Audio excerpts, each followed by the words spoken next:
पाकिस्तान वाहिद ऐसा मुल्क है जहां पर अपने प्लेयर्स की इज्जत नहीं की जाती। पाकिस्तान के अंदर एक ऐसा ही खिलाड़ी है जिसका नाम आजम खान है, जिनको अगर डोमेस्टिक क्रिकेट के अंदर मौके दिए जाते हैं तो वो बेचारा सही तरीके से परफॉर्म करता है, रन्स के अंबार लगा देता है।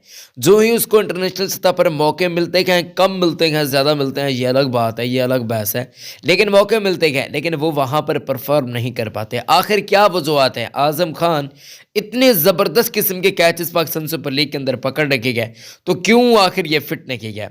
लोग इनके मोटापे का क्यों मजाक उड़ाते गए? आखिर कौन सी वजूहत है और किस तरीके से पाकिस्तान की टीम के अंदर आ सकते हैं? मुकम्मल तफसीलात मैं आपको देने जा रहा हूँ। प्रॉपर वे के अंदर इनको किस तरीके से चांसेस दिए जाएंगे वो सारा कुछ मैं आपको बताऊंगा, लेकिन वीडियो में आगे जाने से पहले मैं आप लोगों से पूछना चाहता हूँ, पाकिस्तान का बैकअप किसको होना चाहिए? कीपर आखिर कौन होना चाहिए वर्ल्ड कप के अंदर? अब अगर हम आजम खान की बातचीत करते हैं तो उन्होंने कैचेस काफ़ी ज़्यादा छोड़ रखे हैं माजी के अंदर, जिसकी वजह से इन पर एक लेबल लग गया था। आप लोग भी जानते हैं कि भाई साहब ये कैचेस नहीं पकड़ पाते, और फिर इन्होंने साबित भी किया पाकिस्तान सुपर लीग के अंदर कि ये बहुत अच्छे फील्डर बन सकते हैं। अगर इनको सही तरीके से मौके दिए जाते हैं तो ये आगे चलकर पाकिस्तान की बेहतरीन फील्डर्स में से आ सकते हैं।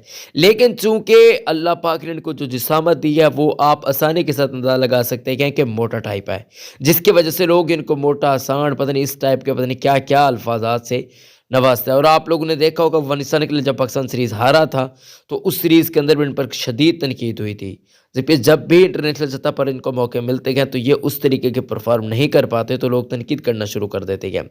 असल में इनके साथ मसला ये है कि कोचेस को बिठाकर इनको समझाने की बात यह है कि भाई साहब आप करें, आप इंटरनेशनल को भी डोमेस्टिक ही समय, जिस तरीके से आप डोमेस्टिक कोई सोच लेकर जाते हैं ना मैच के अंदर, तो वही वाली सोच आपको रखनी चाहिए, तब भी ये कारगर साबित हो सकते हैं, वगरना तो बहुत ज़्यादा मुश्किल है। या फिर आप इनको 15-20 मैचेस मुसलसल दें।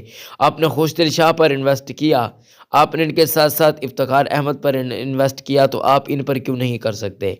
अब यहाँ पर देखिए कैच किस जालिम तरीके से पकड़ा गया, यानी कि आप अंदाज़ा ही नहीं लगा सकते कि इतना मोटा फील्डर वो किस तरीके से कैच को पकड़ लेगा। और इस चीज़ को लेकर सोशल मीडिया पर शदीद किस्म की ये चीज़ गर्दिश कर रही है कि बाबर आजम ने चाहे शाहीन साफरीन दोनों ने बिठाकर किसको, आजम खान को बहुत बड़ी गलती किया। इस पर आप लोगों की क्या राय मुझे ज़रूर कमेंट्स के अंदर बताइएगा।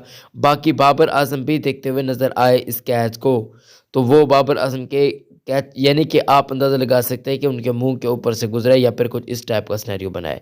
लेकिन आपको ज़रूर बता रही है कि उन्होंने देखा भी क्या है और उन्हें काफ़ी ज़्यादा पसंद भी किया है।